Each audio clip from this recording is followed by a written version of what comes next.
Hey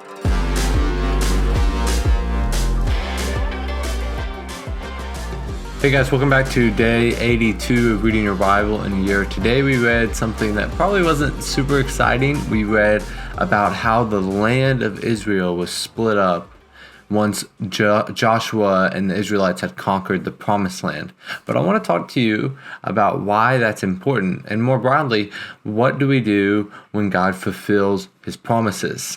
So today's reading was basically like if you took a map and you handed it to someone else and you asked them to describe every single part of it for you.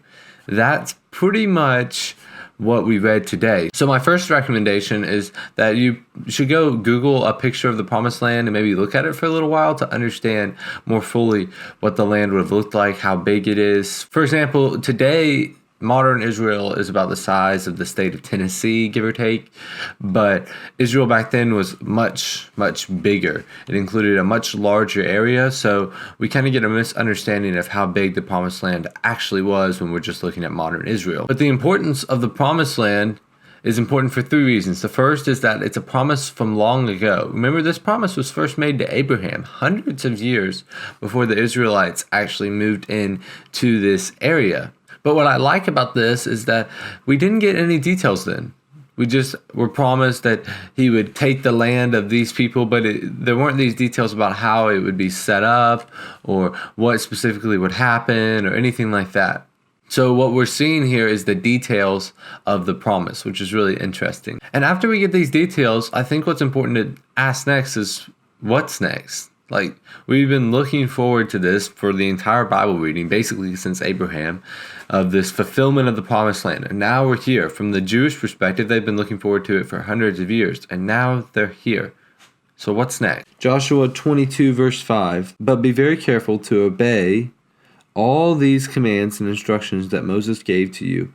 Love the Lord your God, walk in his ways, obey his commands, hold firmly to him, and serve him with all of your heart. So Joshua's main concern for Israel is that they just continue to follow in the commands that God has given them. But they've been prophesied that this wouldn't happen. Remember, Moses prophesied that the Israelites would fall away and that they would even go in exile and lose their land.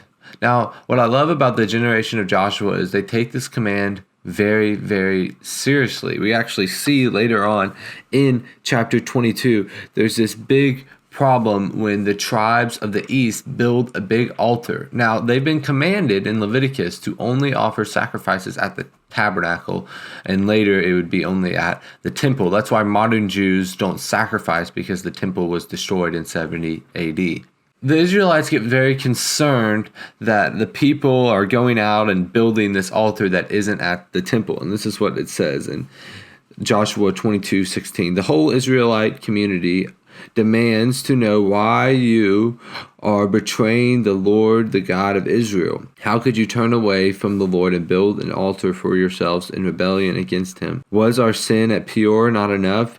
To this day we are not fully cleansed of it, even after the plague has struck the entire community of Israel. And yet today you are turning away from following the Lord. If you rebel against the Lord today, he will be very angry with all of us. The Israelites community are concerned that they're now starting to already sacrifice to other gods. So they go there and they basically cry out to them, like, why are you doing this? And then they say, if you keep doing it, we're going to kill you and punish you. And I think our reaction is like, oh man, that's an overreaction. Like, they shouldn't, why would they want to kill them? But what I really respect about these tribes is that the leaders came back and were like, if we rebel against God, you have the right to do that. You have the right to kill us. So what we see as maybe barbaric or evil, they saw as just and right. A lot of times we can look back at history and think we're so much better than the people living in it, when in fact we probably would have made worse decisions than they did. One of my favorite quotes is that we stand on the shoulders of giants and we pretend that we're flying. So these Israelites, they were following God probably more closely than almost any generation ever. And in fact, later on in the story, we learned that the eastern tribes just set this up more as a memorial and not where they were going to actually offer any sacrifices, so that all the tribes lived in peace with each other. They had peace on all sides, and the promise of God had been fulfilled to them. If you're just joining me for the first time, then today we are going through another day of reading through the Bible in a year. This year we are reading through the entire Bible in order or chronologically together. If you want to find more about that, there's information in the description of this video. If not, be sure to hit subscribe, and I'll see you back here tomorrow as we continue to read through Scripture together.